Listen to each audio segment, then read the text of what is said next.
What's up YouTube, I'm Jables, welcome to my channel. Today we're going to be taking a look at this Incinerator Trooper from the first season of The Mandalorian. This is TMS-012. This is a pretty unique trooper I've been excited to add to my collection. This guy appears in the first season of The Mandalorian in a really cool scene where they send him in to kind of root out the Mandalorian and his friends out from a bar. The Empire's trying to get them to come out and surrender. I think this one's going to be pretty sweet to dig into with the backpack and the flamethrower and all, so let's open it up and dig into the box here. Alright, let's look at the box here for Hot Toys TMS-012 Incinerator Stormtrooper. Pretty epic looking flamethrower this guy's comes with here. I really like the red he has on there. It's kind of different than everything else we've gotten. There was a shock trooper they made a while ago that had a lot of red on it that looked really cool. I missed out on that one. Yeah, the red detailing looks really cool on this. It comes with a red pauldron. Another shot of him here on the side there. I'm not sure how many different poses you can do with this kind of a figure because, you know, it's got flamethrower. It's out. Either it's going to be lit up or not lit up. So let's open the box and see what's in there. Take a look at the artwork that comes on the top here. Really nice photo as usual. I'm not 100% on the pose of this guy in the picture, but it does still look pretty cool with all the effects they added in there and the lighting. Really nice quality on this photo here. It's probably almost as nice looking at this than it is for the actual figure. They just chose kind of a lazy pose for this guy, like he's a lazy Incinerator Stormtrooper. Like, I guess I'll go burn some stuff today, but I don't really want to. But it looks pretty cool. Taking a look at the hands here, we got some nice detailing on here that matches the rest of the figure. A little bit of dirt on there, some paint, some red paint that's got some scuff marks on it. You get a couple of fists with it and a couple of I guess you want to say trigger hands. I guess those would be trigger hands. That's all the same hands that we've kind of seen before with all the other troopers, just a little bit different paint. You got the same texturing on the inside of the glove that looks really good, and just some different painting on the outside. And then you got one hand here for the left side only that's what I like to call the yield hand, or the directing traffic hand.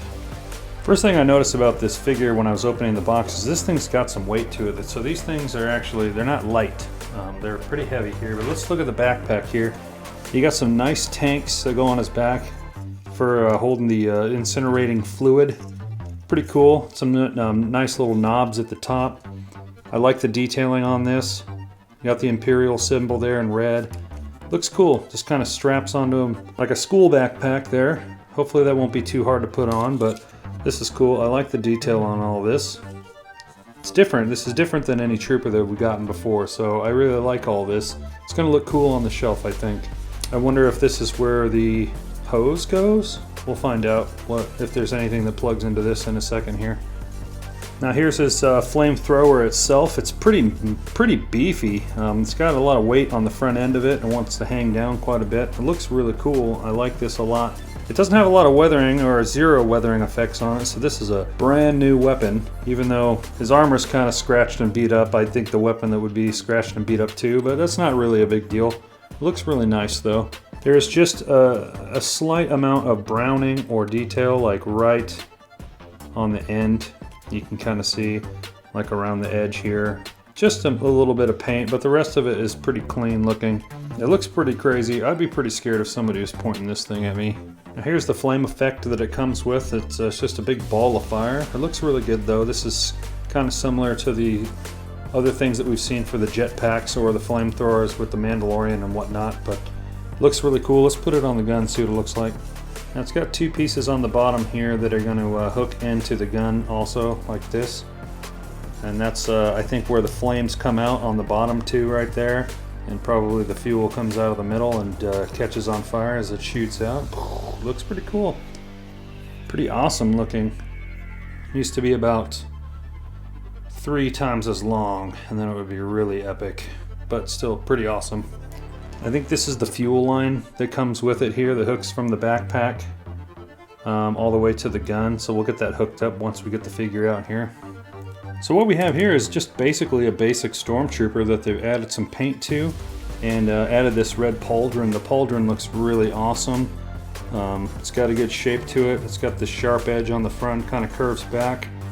I don't know if this is made out of some pleather material. Yeah, it looks like just a regular Stormtrooper here, which is cool, but they just added some red around the legs and the chest and arms, and then added a pauldron on it and red on the helmet there. And yeah, it's not bad. It's just a bunch of red paint with some scuff marks all over it.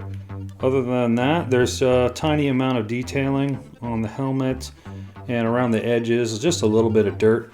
All in all, the figure is kind of clean.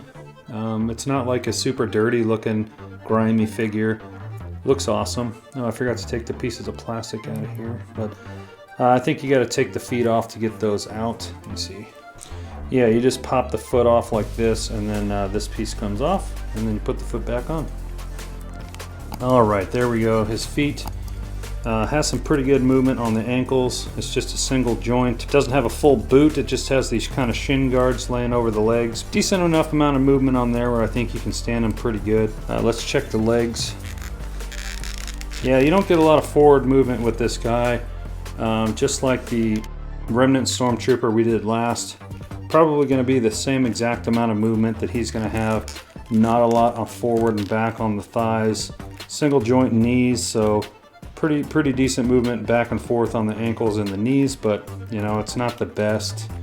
You got the pretty good movement on the arms going forward. I think these are velcroed on so you can take them off. And oh no, they've got a little strap on there so you can maneuver them around a little bit. We got a single joint on the elbow. So yeah, similar mobility to the other Stormtrooper that we just opened. It's good, but not great. The helmet on the Remnant Trooper we just opened had a decent amount of mobility because it had almost two joints, one at the bottom of the neck and the top. But with this pauldron being here, it kind of limits that a little bit. You still get a little bit of movement. Enough to make a good pose, but you don't have as much movement if you didn't have this here. That kind of hinders it a little bit. Pauldron doesn't really seem to get in the way of the arm movement forward and back, so that's good because it's on this little elastic strap here, so you can still move everything to where you need it to be. It's got a little bit of movement in the chest here, but he's not too bad. Just about the same amount of posability as any other regular Stormtrooper that you have, though, which should be enough to do something cool. Yeah, so he doesn't really come with any other accessories, just the flamethrower itself. I feel like I'm getting all his armor pieces out of whack though, so I'm gonna have to try to line him back up here when we do a pose. Yeah, but I think he looks pretty good. It's just, he's just ever so slightly dirty looking. Yeah, he looks pretty awesome. I think he's gonna look really good on the shelf and kind of stand out with a red color that's a little bit different than everything else. I'm looking at my shelf right now and I see a lot of whites and blacks and browns and kind of, you know, not a lot of bright colors besides white, and so like a red is going to stand out quite a bit. Besides the Royal Guards, this guy will look really good on the shelf next to some other people. Change up the color scheme a little bit there. So, and the last thing we got in the box here is the stand, just a generic Imperial grate or ship flooring grate kind of material stand with the trooper's name, Incinerator Stormtrooper. I'm happy with this kind of stand. It doesn't bother me. I'm just glad they didn't have the one with the sand on the bottom with the two footprints, since this trooper showed up in a scene outside of the cantina where there was a lot of sand. They could have easily done that. I'm glad they didn't because, you know, if you're going to use the stands, it's nice to have them all kind of match, unless there's a really cool like dynamic stand that comes with it that's just totally different than everything else. I kind of like them when they match. So alright, so I managed to get the backpack on this guy. A little bit of a challenge to get his tanks on his back, because he has these two straps that come down to the arms, but you want this strap to be on the inside of this elastic on the pauldron. So you have to take the head off, take the pauldron off. Well, you take the head off and the pauldron pops over where the head was and down the arm. Then you can put the backpack on, and it actually buckles across the front like this, which made me a little nervous because you have to push that fairly hard to get that to click, and I don't like pushing on these guys too hard, but it was okay. That buckled together, and then you slide the pauldron back over the arm and back over to where the head would be and pop the head back on. Wasn't too bad. It wasn't terrible. Just a little bit of work you got to do to get this on here. And it looks like top of the backpack here and here are where the hoses are going to plug in. So let's do that and get it hooked up to the gun. A little challenging to get this plugged into the backpack. This little hose right here wants to fall off of the fitting that it comes with here.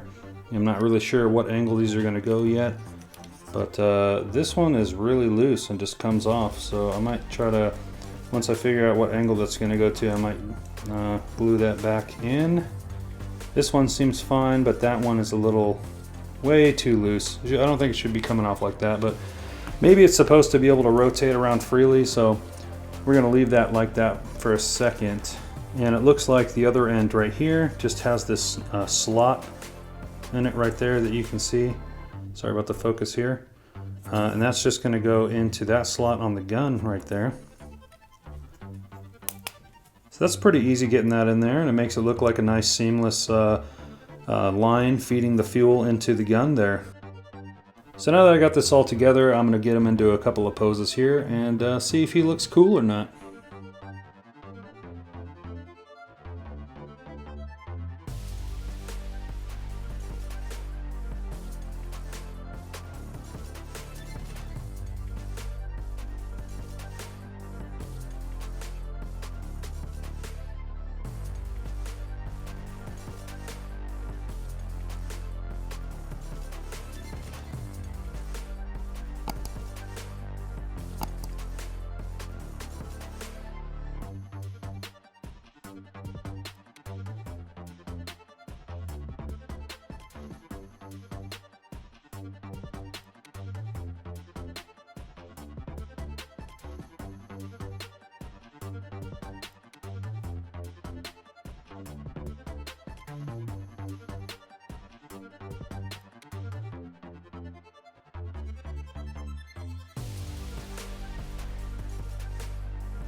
Alright, after posing this guy for a little bit, I think he's totally epic looking. I love the way he looks holding this flamethrower. The backpack is really cool looking. I love the amount of detailing they've put on this figure, from the scratch marks on the paint. When he's really far away, he looks fairly clean, but then you get up close and just look at the shoes here. There's like dirt around the edges and in the cracks. And this level of detail is really awesome. I think this figure is very well detailed. Even though he is just another trooper, it does add quite a bit of variance to the shelf, and I like that. I think he's going to look really good on there. So let's go ahead and find a spot for him and stick him on the Mandalorian shelf. I think this is the last figure I'm going to have on there for a while until we start getting Moff Gideon and some other characters. We might have to start a second shelf soon. I'm going to have to put some more shelves together because I'm starting to run out of room.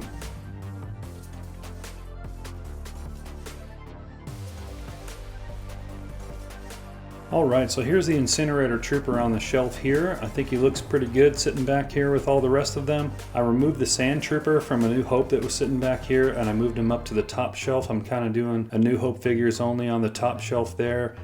On the right hand side here, we're going to put a bunch of troopers and villains. I'm going to put a Tarkin there, and just figures that are generally from the first movie or the iconic A New Hope figures. So, and this Mandalorian shelf here has turned out pretty nice so far, but as you can see, not a single figure on this shelf has a head sculpt. They are all helmeted figures or troopers, and I can't wait to finally get some figures with some head sculpts like a Din Djarin and stuff like that to go on here and give it a little bit more of a lively feel, but it looks pretty epic. I'm liking the way this is turning out. Let me know what you guys think of this Incinerator Trooper here, and is it something, as a Star Wars collector, you like this and you picked one up, or did you skip on it? I know a lot of people skipped it. I think he looks pretty dope. Pretty happy to have him on the shelf here. So yeah, let me know your thoughts down below. I do want to thank you guys for hanging out with me today and watching this video. I'm well over 200 subscribers now, and that is awesome. We're on our way to climbing to 1,000, so I hope you guys keep watching, and I'll keep making more videos. Thank you guys so much, and I hope you have a good one. Take it easy.